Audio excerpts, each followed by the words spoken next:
Today, we are becoming obsessed with communication, specifically magnetic communication.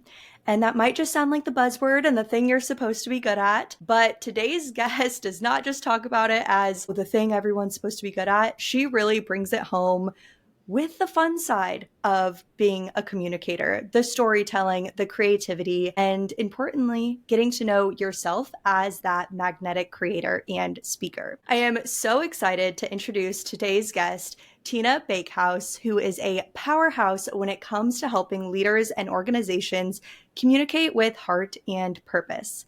She is the founder of Tina B LLC, where she combines her passion for storytelling and decades of experience to coach heart-centered leaders and organizations around the world to connect and communicate more effectively. She is a teacher at heart with 20 years of experience teaching communication and theater. She is the author of Discovering Our Magnetic Speaker Within and the creator of a transformative 6-month magnetic speaker and leadership blueprint program. And she is working on a 3-season podcast. We love podcasts around here. She believes in the transformative power of creativity and owning your truth. Tina, welcome to Becoming Obsessed.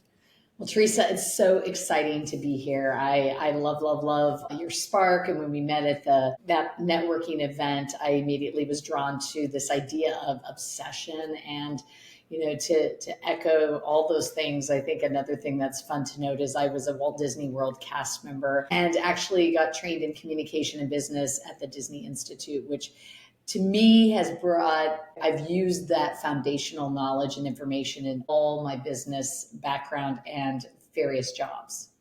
We'll talk about a company that is worthy of obsession. I would say Disney is at the top.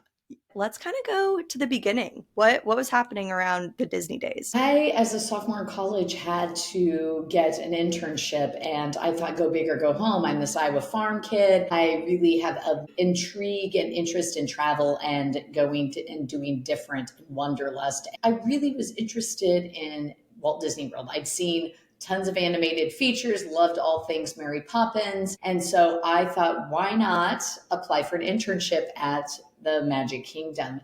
And ironically, this had never been done before at the University of Northern Iowa. So I was there first. And lo and behold, had to get not only permission from my advisor, but the College of Arts and Sciences dean, as well as the provost to earn college credit for it. So I landed a position as a guest services attractions host in the Magic Kingdom, specifically at Splash Mountain, which no longer exists. And that was in Frontierland in Orlando. And as I did that work, I got promoted into coordinating the Spectromatic Magic Night Parade as well as the 3:00 afternoon parades.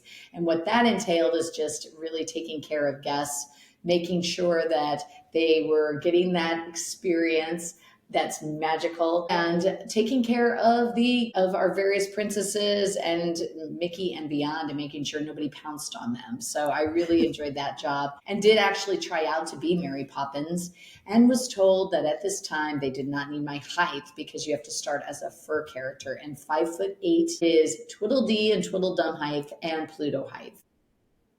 It is so fun. As you were talking, I was thinking we're trailblazers. You're paving the way for the next at your university to go to Disney.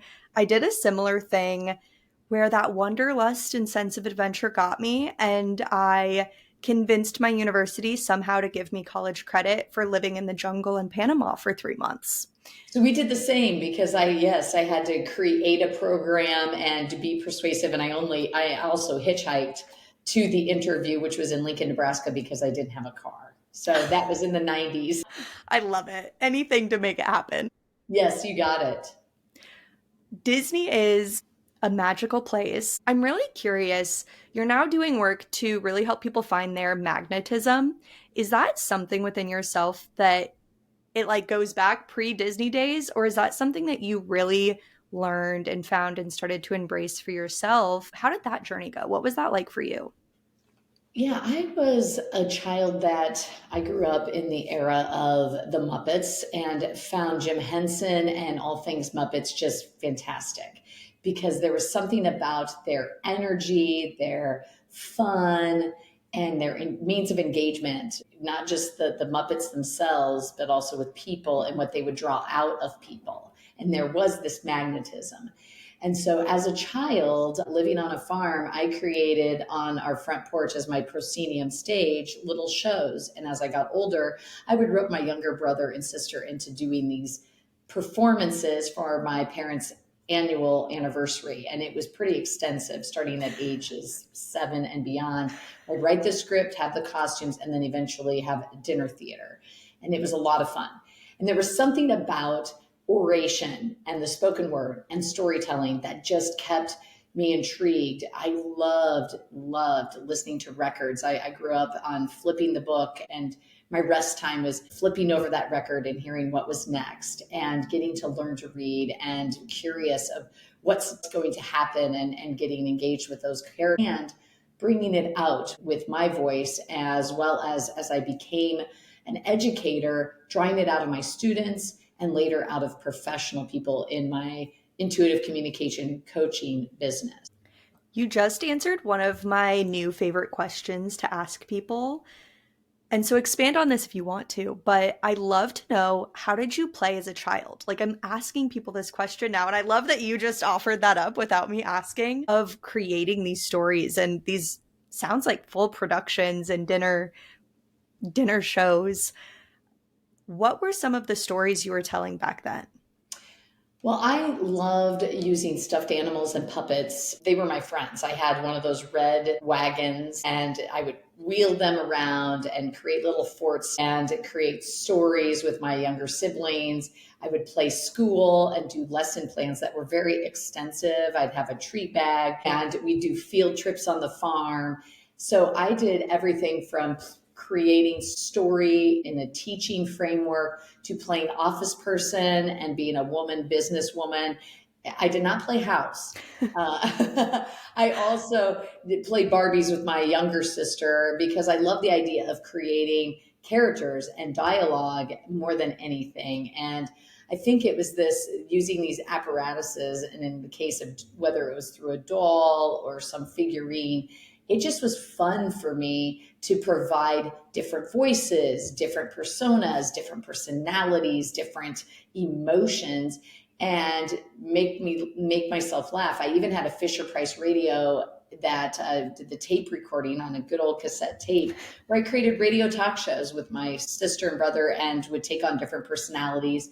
And when we first got our camcorder, I would do TV news and do these recordings as well. So lots of story, lots of fun, all things performance. That's really cool to have already found something you love so much when you were so young and really be able to cultivate that today and help other people become that dynamic speaker and storyteller and learn that magnetic communication.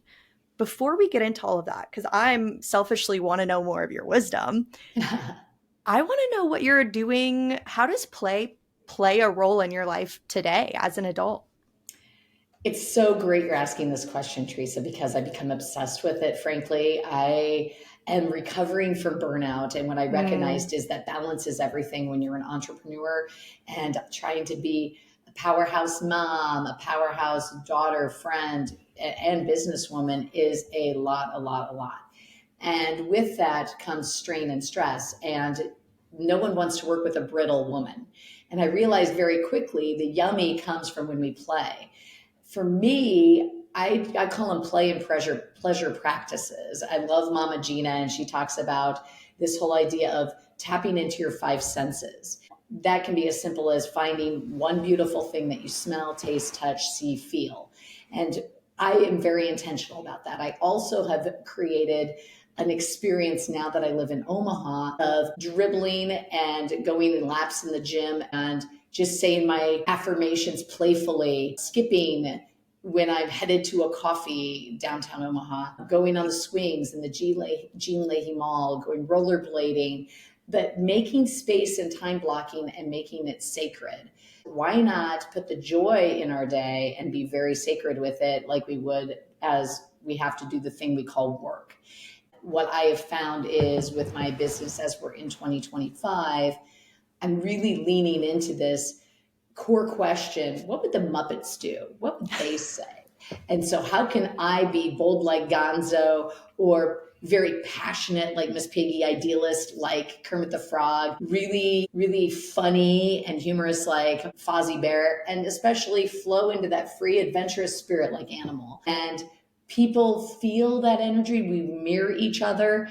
And if you are stressed out, strung out, stuck, they feel that. And you're not going to Mm. grow a business and you're not going to have fun. And what's the point, right? So I'm purposeful with my play. I like needed to be taking notes. I'm like, okay, go to Jinlehi Mall, like skip around and go on the swings. I relate so much, Tina, because 2024, I've talked about this a lot on the podcast. There was a couple quarters in there where I was definitely fighting burnout and Mm, just continuously trying to figure out what was the linchpin that was kind of causing a lot of my stress. How could I adjust? Once I finally figured it out, I think I had enough expansive kind of space to start being like, okay, how do we prevent it? mhm. Play, and that's where my journey into play is coming into play. When you were going between, like you said, kind of burnout and now incorporating more play, I'm interested what this kind of middle period or this discovery of play or rediscovery of play was like for you. I'm almost asking for the advice that I needed 6 months ago for Yeah. anybody else who's in that place. Well, I published a book, Discovering Our Magnetic Speaker Within, in October of 2023. And I think with that came the thrust of the deepest, harshest burnout I'd ever experienced in my life and hit rock bottom. I was being a little bit more snappy with my partner and child and my loved ones. What's going on here? This is not me. I am a quirky, fun unicorn. What is going on? And I'm not putting on that energy. And so I stood back and I explored. And I thought, what can I do? What getting curious and asking the right questions. And so I went on a deep dive healing journey. And even before that, it had started a little bit in November of 2022 with emotional intelligence classes, et cetera, to get more awareness of the self that I am. And so fast forward, as this burnout had revealed, I started to do more, like I would call it my eat, pray, love journey, which was getting more time to myself. There's Mm. empowerment if you actually travel and have to figure out all the things nationally, internationally by yourself, whether I started with the car, then went into the plane, and it became more levels of responsibility. And the more responsibility, like going to Bali by myself, it became even more aware of, oh my gosh, I am completely disconnected from my body. And so I did sound healings, I did tantric and other forms, just very non-traditional modalities of hypnosis and beyond, and even some journeys. And what I found and realized is that at the core, if we don't know who we are and if we don't tap into balance, it's that idea of don't move until feeling moved.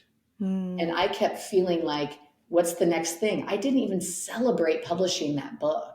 I was like, gotta achieve again, gotta achieve the push, push, push. And then I also acknowledged, as I figured out myself, asking the core question, am I shitting all over myself, or am I doing this to make others comfortable as opposed to I really want to do this? And it really was a journey of what do I need and what do I want? And surprisingly, if we don't know our desires, our true heart's desires, how can we show up for our businesses with impact?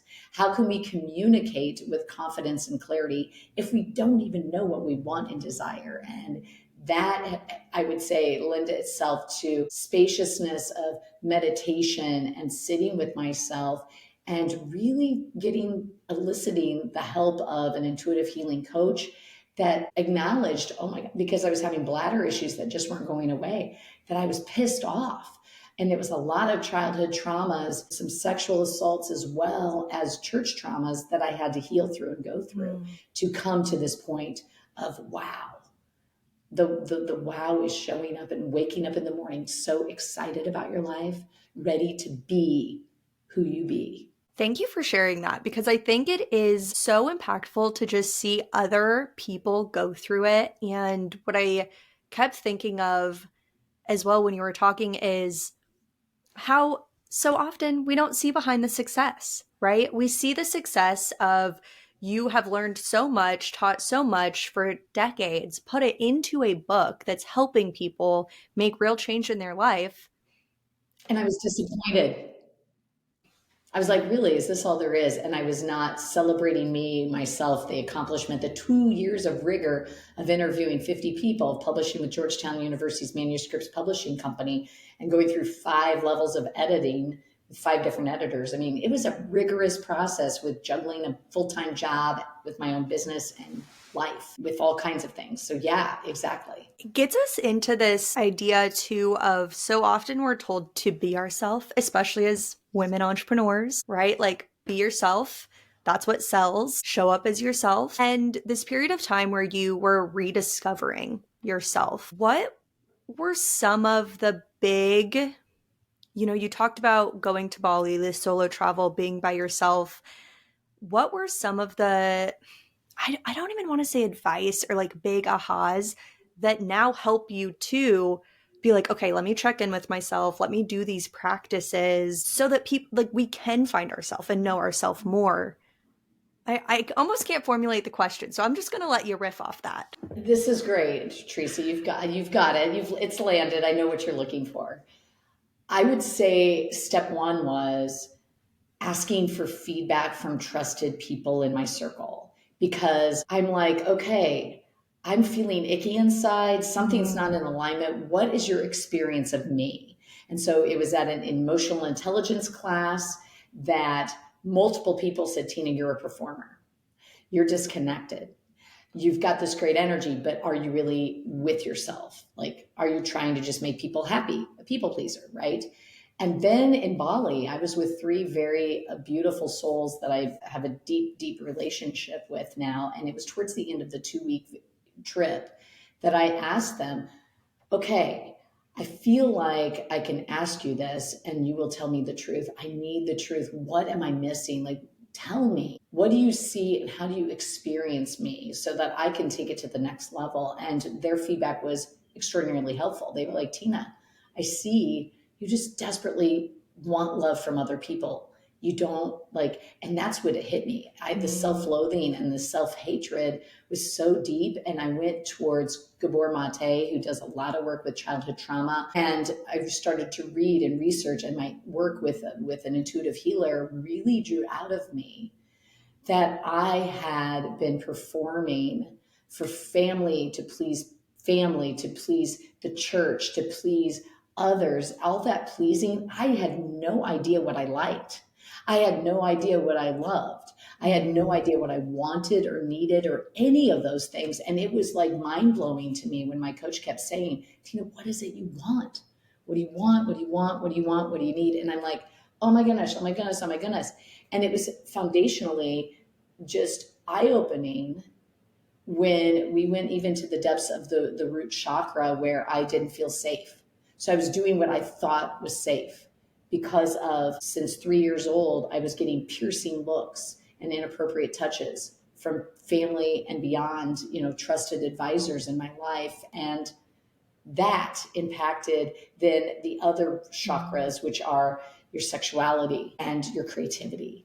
And so I would do just enough and then feel super insecure and question myself and be in that perfectionistic mode. And it was an aha moment for me when I truly was with myself to go, wow, I'm a lesbian. And that changed everything. Is taking a plank out and being that true. It's like Martha Beck, your way to integrity. You will find your Eden of people, and tell the truth, be the truth, speak the truth. And that has changed everything. Is foundationally, that's a piece of the pie that was missing to all the other things of the dance that I was doing with my amazingly best friend, partner of 20 years marriage that we're consciously uncoupling. We learned that I was his sparkle and he needed his own passion.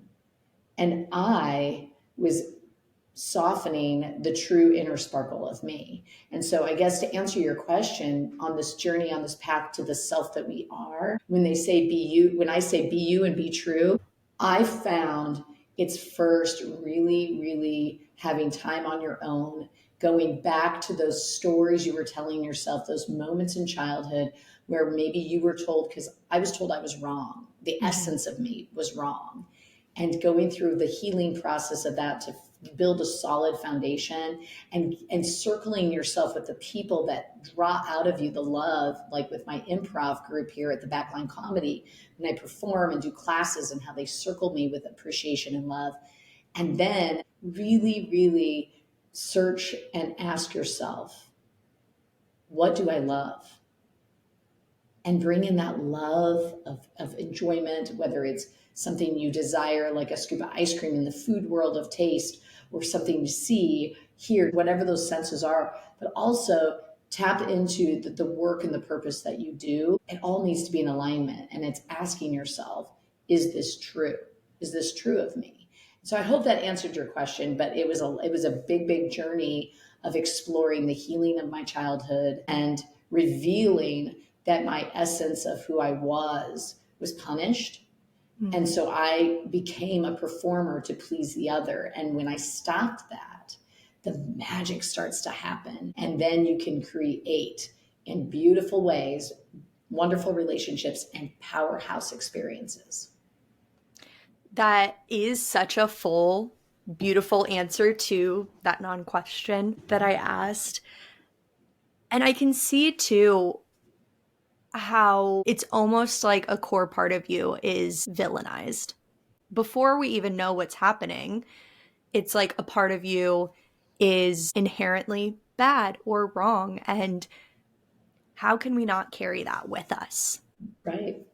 And what has helped me so, so, so very much are finding other women that have paved the way, like Martha Beck and Glennon Doyle, these amazing, and even Elizabeth Gilbert, that have explored themselves, wanting to feel safe, wanting to be who they are, and shake at the core the patriarchy and the misogynistic messaging that we get to be a good girl. Mm-hmm. I'm a visionary rebel when it comes to the who that I am.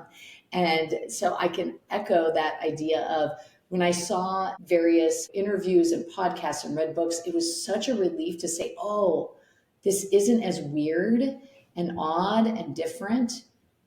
There's been others. Mm-hmm. And I'm going to be okay. And this is going to be okay. I mean, this has all happened within the last 6 months.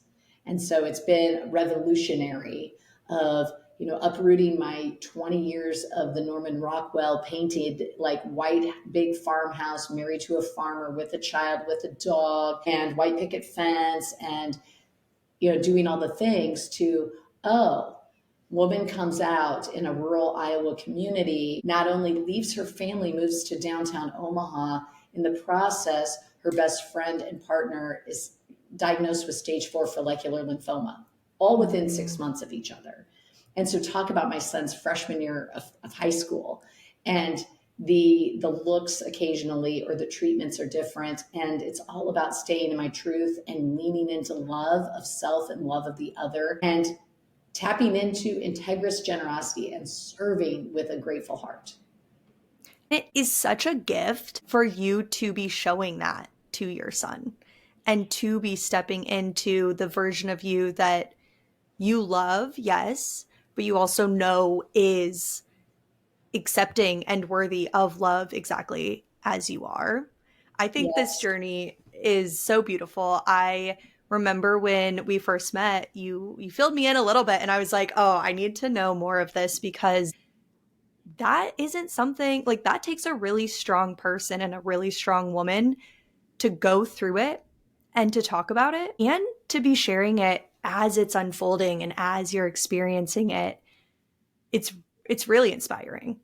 Well, thank you, Teresa. First of all, when I first met you, I just felt very warmly received and kind love from you, which I so appreciated, because you put up your hackles a little bit and your little bubble of protection. Like, how are they going to see me and be around me? And how do I be?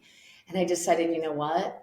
Trust your intuition, trust, and just be in yourself and full on care and love others. And that has been the powerful experience. Plus, the only way is through. And what I found Mm. is, my spouse and I talked about, well, do we wait the 4 years to get our kid through school and we just be quiet about all this? Or do we just stay together as beautiful, loving partners who are best friends? Or do we have an open marriage? All these things. We had all these conversations, network of conversations.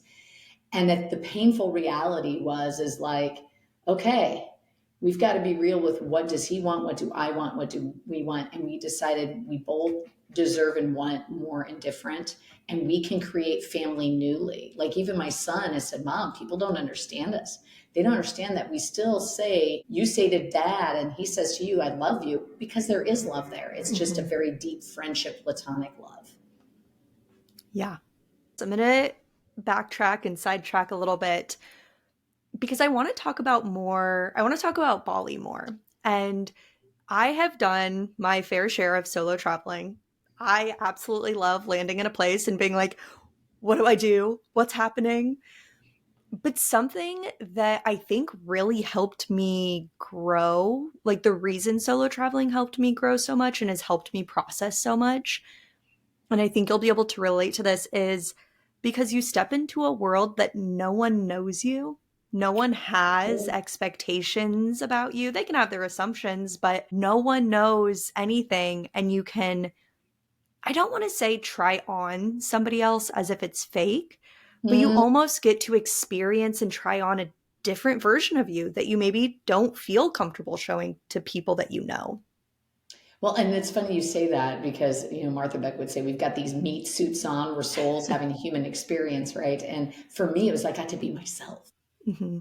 That's why I became obsessed with solo trips is I got to show up authentically as Tina B-E. And I got to be, and I was in such a beautiful calm. And that's when the realization started to happen more and more is this is what it's like to feel in a calm state, in a peaceful state, right?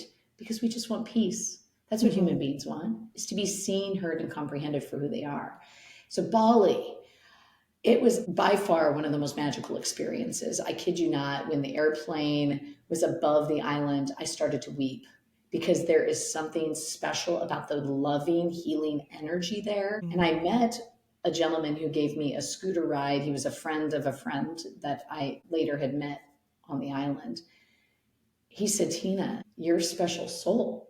Have you gotten Bali belly yet? And I said, well, no. And that's when you get the runs from eating, special, like, and he says, well, Mama Bali loves you because you came with full on authentic heart and being true to yourself. And so Bali, what's powerful is everything is a ceremony and a celebration. They drape beautiful cloths around trees. They are sacred because they are living things. They have ceremony for the living, the dead. They grieve publicly, which I think is so beautiful and powerful.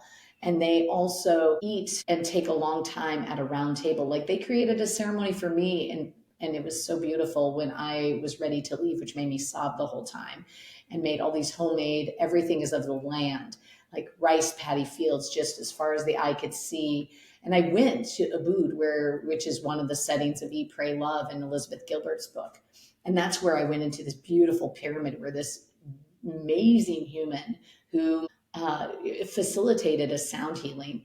And I literally felt this gorgeous energy through my body and sobbed and wept. And it was really healing my feminine side, the feminine divine. And I remember as I was leaving, I looked at him and I gripped his hands and I said, thank you so much. Like you have Jesus eyes. And he goes, they're for you, my child. You don't have to work so hard. You are here to heal. And I cried for like an hour plus or more of just, there's something about sound healing that you can emote emotion, you can bring out the emotions. Another time I did it in Omaha, I got really sick and almost vomited. It was clearing like physical stuff. And so that was powerful. I also found just the experience of snorkeling in the Indian Ocean to be magical. Like that's a whole hilarious story in and of itself of Captain Coconut asking, who here knows how to swim? I raised my hand. He goes, okay, you don't get life jackets. And we're in the middle of the Indian Ocean. And all I have is a snorkel and a mouthpiece, and goggles. And the waves are getting big. And he's like, okay, jump, jump, jump. We've got manatees. And what I didn't realize, I was like, I'm so scared. And I dove in. Hardly anybody did. We had like 30 people in the boat. About 8 of us did this, and the boat left. So I was like, so I'm literally treading water in big waves, cannot touch the bottom, manatees around, and I have no idea when this boat is coming back. And fortunately, I feel a hand, and it's him, Captain Coconut, and he brings me back up onto the boat. And I got to swim with dolphins. I got to do all these things. Long story short, I eventually used the gear after the fourth jump. And I got to be with the sea turtles and then pause and look at the view and take it all in and say, I make peace with, and because initially I was fighting against those waves. So to me, Bali taught so very much about resistance, about attachment, about judgment. I got rid of all of those things. I felt, or softened them, not fully rid of them because we're It's a human beings, practice. but softened. I need to correct that if I'm being true. Um, but definitely aware of that. And it's the most beautiful place. It's so lush and green, and the water is clear, and the love is real. They show up loving you. I'm like, okay, we'll end here because I need to go book a trip actually. And tell me all about it. We'll have to swap stories over a walk, a play, whatever. It's so amazing and beautiful how much travel and these different places teach you. And honestly, how like humans are so the same anywhere you go. And yet it is so different everywhere you go outside of the US.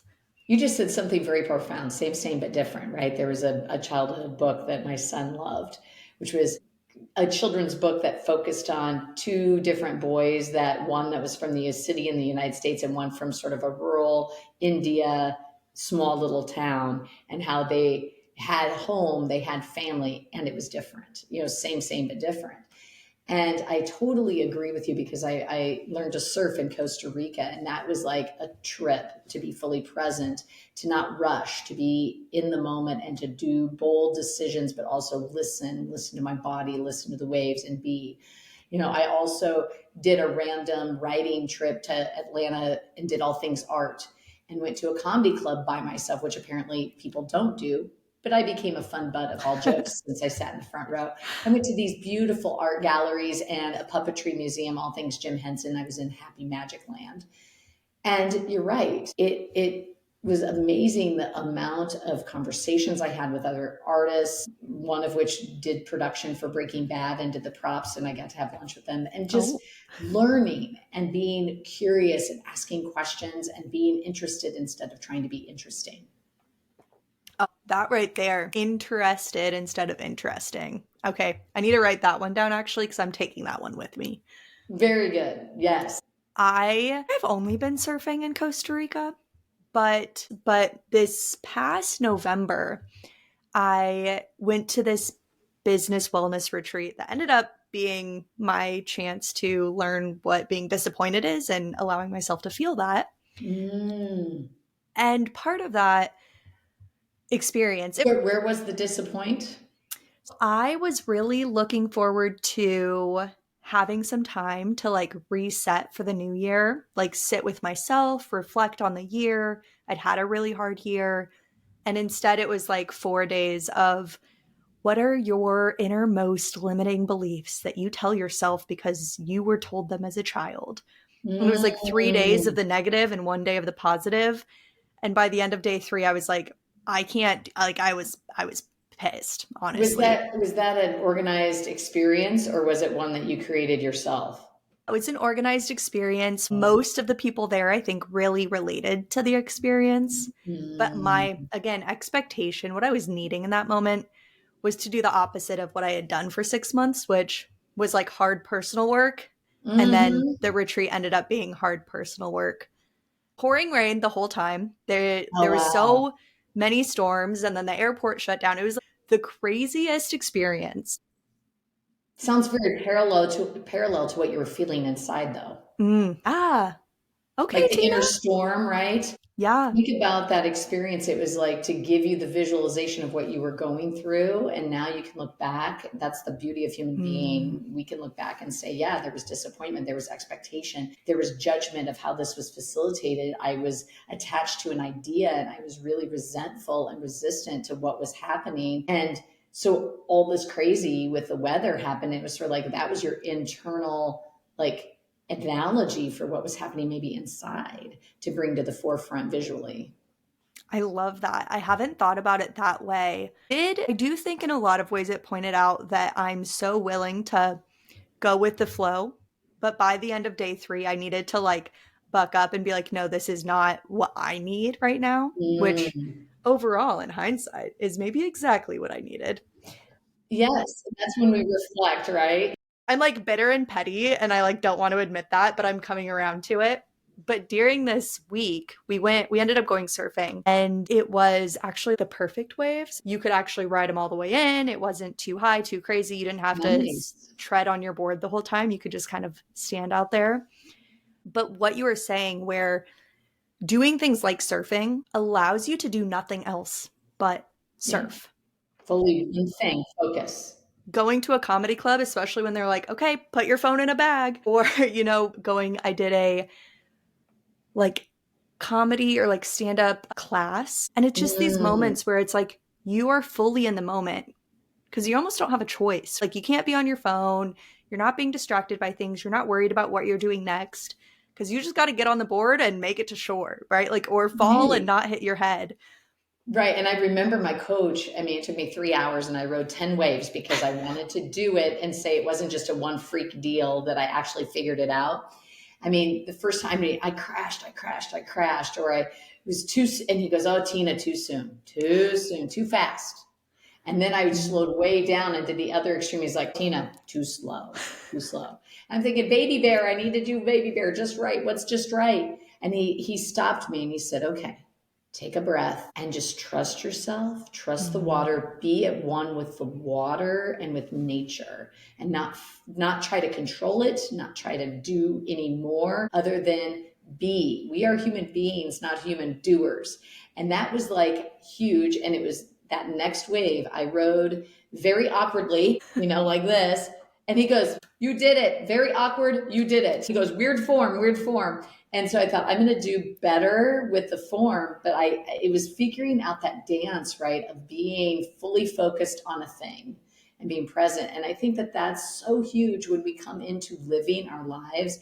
Is, anxiety is really rooted in future. Mm. Future and anxiety go dance with each other because we're worried of what's not even happened. We don't even know it to be true. And we create stories about what people are thinking, how they're feeling about us, when really, at the end of the day, they don't care as much about us as we think they do. They're more into their own worlds and very egocentric. We all are as humans, to a degree, various degrees. The other part is the depression is being rooted in the past and, oh, woe is me, this happened, da da da. And that can impact future conversations, future connections, because every communication has a social and a content layer. And it's like a cake. The first conversation we had made an impression. That's part of our story, our connection with each other. This conversation is adding another layer to our cake, so that when we have that third conversation, we're like, ooh, so we have some yummy to go base our next conversation on. Now, if we had a riff with each other, that can definitely impact and impose. Yeah, it's like a layer of sugarless jam going in there. You might like pinch Yeah, your face together a little bit when you take that bite. like not what I was anticipating. That conversation piece, I want to get into more. And I love that we're piggybacking off of the surf conversation because, as you were describing, there is almost nothing that is as satisfying as your surf instructor telling you, good job. Like those two words, you're like, I did it. Especially 3 hours later, you're like, the rigor and the work was worth it. I did it. Yes, I'm with you for sure. It's so satisfying. Yes. Before we hit record, we're talking about this magnetic connection and communication. And when we were kind of prepping and talking, you said something so simple, but it really rang in my ears afterwards of magnetic connection and communication is with yourself and with others. And you just kind of said it and breezed through it. But how often does the normal person, do we kind of think about we're communicating with ourselves?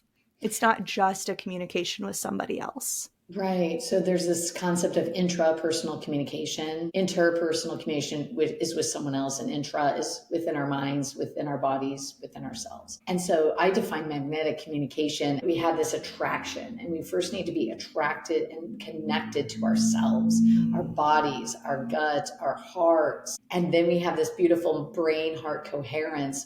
So then we use our voices, our bodies, our energy, and overall essence to get that impact that we desire with another. The foundation to me of magnetic communication is first being fully present, trusting your intuition. And women, by and large, we have a yoni, whatever you want to call it, and that connection to us is our powerhouse region. It is the strong, rooted, grounded empowerment. And if we're not connected to her, then we are not connected to ourselves, because women especially make decisions with their bodies. And too many times we're told to, be still, or we're building rapport instead of, and apologizing, giving that disclaimer before we speak with each other, or especially with men. And it's been shown in the research with gender. And so when we think of magnetic communication, it's being engaged with yourself in the moment and then engaging others, so that there is this co-creation, this dance of conversation that happens. And then you just get into what Mihai Csikszentmihalyi, who talks in positive psychology of flow, that you just lose yourself and you don't, have this perfect I think amount I've got it of, like right here, actually. oh, I love that book. Yes. I met him actually before he died, and Oh, got wow. to be witness a beautiful interview where my partner, he was talked about flow and farming. And yeah, so who doesn't want to get into getting that just right amount of challenge with the beautiful feedback, and it becomes like just losing track of time, where there's pleasure and feeling a sense of peace and enjoyment that artists feel, athletes feel, and beyond. And you can do that in conversations. That, to me, conversational intelligence takes emotional intelligence, takes also just psychological intelligence. All of it works together. That's actually where this podcast started. The idea for it was having these conversations with people where you almost step out of the dimension of time and you're like, oh my gosh, I want to come back to this. Like, I wish that was recorded. And so I started recording them, right? That's where we're sitting today. But it is that power of flow, of co creating. I'm really tapping into and starting to embody like being a creator, not in the sense of, okay, yeah, I create social media content all the time, but in every word, every sentence, every conversation, we are creating. And life is the story you tell yourself. You could tell your story a lot of different ways, right? And so the way we're Yeah. saying it is really creating, and that storytelling, even when it doesn't feel like storytelling, it's just, our truth or our experience. But even speaking it out is a form of creation. Yes. Yes, yes, yes. And we are connected to source. We are meant to create. And I always I always correct people out of love when they say I'm not creative. It's Mm. just not true. I know it doesn't matter what field you're in, whether you're into finances and accounting or science. People tend to say creativity is only for the artists, the people who write books, the people who paint, the people who perform music or on stage. Yes, that is true. And creativity solves problems.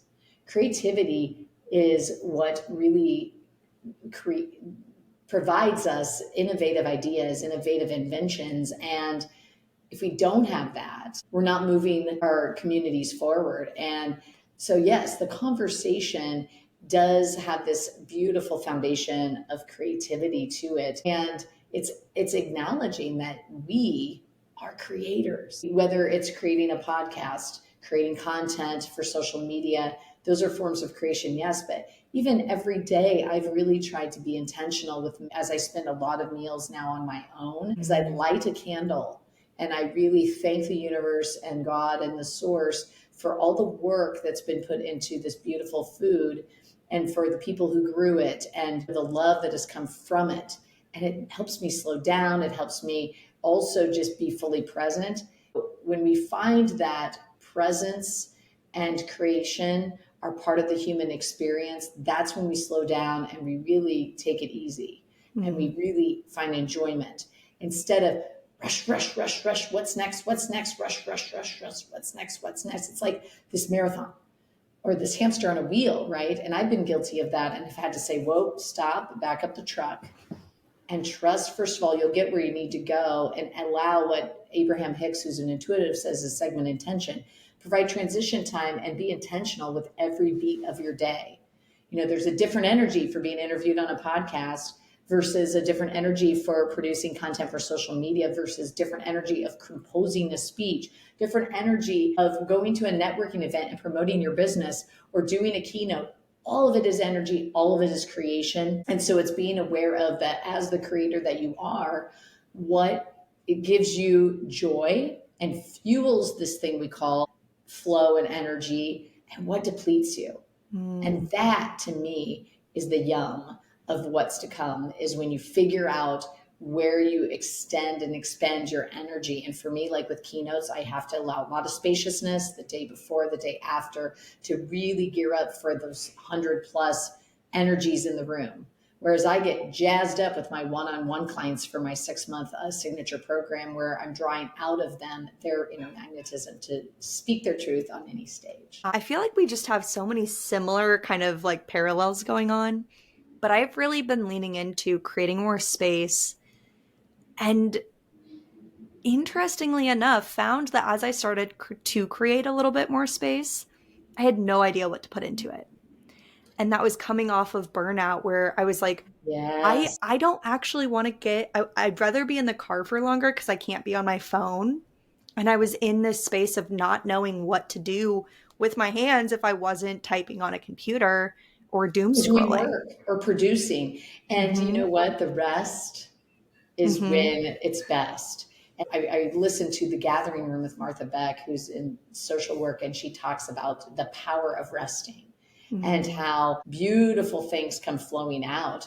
And if you force through it, you're going to have forced, kinds of things coming about. And I'm with you. In fact, I've been exploring that too. Like, oh my gosh, now that the book is done, and I've been doing all this moving and healing journey, and now it's like, oh, how do I time block in a way that is not what my old patterned conditioned self belief system was, which was push it, go, go, go, shit all over yourself and do, do, do, but not also too far of the sit. And Martha Beck said something interesting in one of her podcasts. She said, you never have to worry that you're going to sit too long or rest too long. Your body will Mm. tell you. It's the pushing and the doing that we tend to get burnout super fast, because it becomes like this addiction and patterned way of being. And so she says to heal from burnout, it takes about 4 days of doing absolutely nothing. And by the third day, you start to go, oh, I'm kind of tired of being in my cocoon and I need to get up and move just a little. And then by day 4 and the end of that day, you're like, okay, I think I've fully rested and I can be. And so I've been, taking on that snuggie when it's really cold and reading and replenishing. I have been saying to myself a lot, it is hibernation season. And just allowing for and accepting that it is good and okay, or even just neutral. But it's not bad to rest. It's not bad to Mhm. sleep some extra hours. The culture tells us it's bad. Yeah. And I love the Danish word hygge, which is spelled Hygge, and it's really embracing the comfort in the cold. And so Mm. doing things cozy, like low and slow cooking, lots of candles, soft fabrics, and connection with people in warm, cozy meals. And I found that has helped, is that framework and mindset shift. Well, that's going to lead us right into our last few questions today. You mentioned sitting down, really taking time to create a meal, create experience around that meal. I want to know, what are you currently obsessed with, food wise, meal wise? Food wise, That's such a good question because I absolutely love food. You can have as many answers to this as you Oh my want. You don't have goodness. to pick one. I would say I love the challenge of it's like dump from the fridge challenge. And how can I just got my gut health report back of what are my green zones, yellow zones, red zones for gut health of what I digest that best. And figuring that out has been great. I have no red zones, which is awesome. So I Oh. just have some yellows. But I there's this flavor Bible that you have an ingredient. Let's say it's artichokes. What goes well with that? So today I really embraced sun-dried tomatoes with a little olive oil and pasta and spinach and basil with artichokes, and then put some hot sauce on that as my foundational meal. And then I love my Vitamix. It's gives me the protein I need. And so I made a pineapple orange protein smoothie, which was a nice Oh. compliment. So I really would say, to answer your question, I love contrast. I Mm. love having what the Asian yummy culinary experiences is that they do the bitter, the sweet, the sour, the spicy, and that makes for a complete meal. So I really Mm. try to do that with every meal. And so right now, seasonally, my palate is loving low and slow. And so I made a gypsy soup that was really divine with sweet potatoes and chickpeas and vegetables and letting it really simmer and then coming into that smell. I also enjoy baking some yummy gluten-free blueberry muffins and having that with some ghee on there. And so to answer your question, it's hard because all things food, I believe, like a friend of mine has said, there's no such thing as bad food if prepared well. Mm. And I would really agree with that. Or my grandma Shirley would say, there's no such thing as a bad pie, just bad pie makers. When you take an ingredient, there are best practices. You know, smushy, grishy, frozen broccoli prepared, overly prepared is not going to be appealing to anybody. And quality is key. So going to natural grocers, Whole Foods, or the section that what is in season, I enjoy that as well. Like the root vegetables are really coming out and having fun with that. I love that you took what we talked about at the very top of play. Play with your food, play, explore, Yes. put some things together. And really make it an experience. You just unlocked a whole nother way I can play. Yes. So thank And you. I've even in my building started a progressive supper with two of my neighbors. So we're doing that monthly. So Mm. I'm in charge of appetizers and having fun with that, with colors and nutritional, like yummy nuggets of food. And one does the main course and dessert. And every month we rotate who does what. And having next door neighbors who are Indian and do Indian food and learning how to have that kind of culinary experience as well. So sharing with other people. That's awesome. Play. I am going to lead into my next question. I know you are now in Omaha. You moved to Omaha. I personally love Omaha. What are you obsessed with in Omaha lately? The arts. I think Omaha is such a killer arty town. And I'm so thrilled to be in downtown Omaha, where I have in my backyard the Jocelyn Art Museum. 5 minute walk is the Backline Comedy Club, where I take amazing improv classes, stand up, and do performances. And I can walk to Jean Leahy Mall and have at my fingertips outdoor art to enjoy, the Orpheum for Broadway and Holland Center for live music and everything in between. So it's really a beautiful art hub for the visual and performances, as well as a really great city that's full of arty food. I mean, you can get about anything and it's pretty darn great quality, from sushi to steaks to vegan and beyond. Oh, yeah. We are definitely a foodie city and definitely an art hub. We've got a few of those Yes. around. I mean, I've heard per capita, and I could be wrong on this, that we have the most theaters per capita for size of city. I So can we have a believe that. lot of community theaters with the Blue Barn and Omaha Community Playhouse and such. Last one. What is filling your cup lately when it comes to books or entertainment or like learning type of things? I'll leave it broad. Yeah, I love reading. In fact, I'm going to be in four book clubs. I'm in one this month and next month with the Urban Abbey. And so that's fantastic. And then a couple with the Omaha Public Library. And I love that Mm. one, we read the same book and we discuss it every month. And the other one is based on a mood.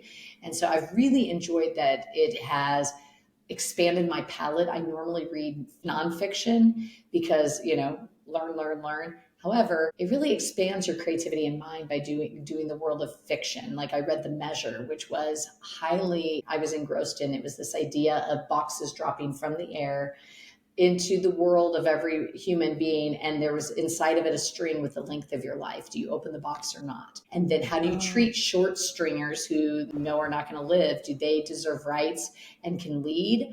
And they were going to AA meetings for short strings. It's fascinating of treating the Hmm. short stringers as other. And the conversation with that was very rich. So I love reading a book and thinking about what does it mean and then getting to discuss it with other humans to get their perspectives, because I always walk away with what does it mean to be a human? And then podcasts, like I loving. I Do Hard Things by Glennon Doyle. I've mentioned Martha Beck multiple times. She has good stuff. Mel Robbins has awesome stuff. Sonia Corette, who talks about all things about trusting your intuition. I just feel like they're hitting exactly right the content that I need to stay on the course and living in my truth and in my joy. I'm gonna have to go check some of those out because I have heard about I Do Hard Things multiple times and I actually haven't listened yet. And that is It's like, really good. I just yeah, listened to that on a walk before we talked today. yeah, that's a good little motivator to get you in the podcasting mood. Yes, Well, learn and move. yeah. Tina, how can people work with you, connect with you? Thanks for asking, Teresa. So, as an intuitive communication coach, I really draw out the yummy, the magnetism, that light within each heart centered leader or advocate for change who wants to stand and speak in their power on any stage. And so there's three different ways you can work with me. I have a 3, 6 month, or 1 year program. It's called the Magnetic Speaker Leadership Blueprint Series. And that entails looking at the magnetic mind, message, and mechanics. And it's customized for you.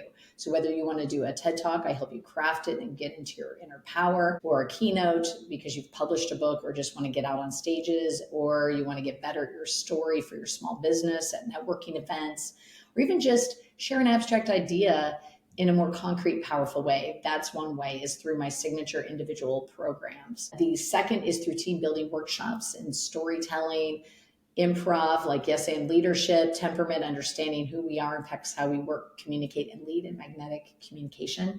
I also do keynotes, not only for youth, but high level CEOs to shift differing perspectives. And I craft those for the need that they're looking for, whether it's dealing with uncertainty, how do we navigate that, or communicate with more clarity and impact.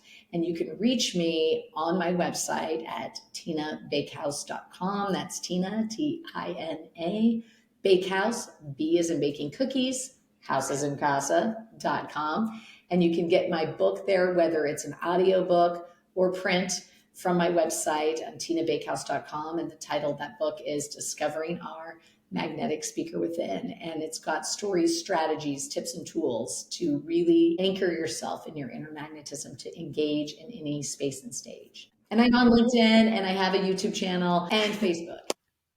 And we will link all of it in the show notes so you can find Tina super easy. I had been looking forward to this for a couple months now, and so I'm so Oh, great. excited. And I got to really hear more about your story.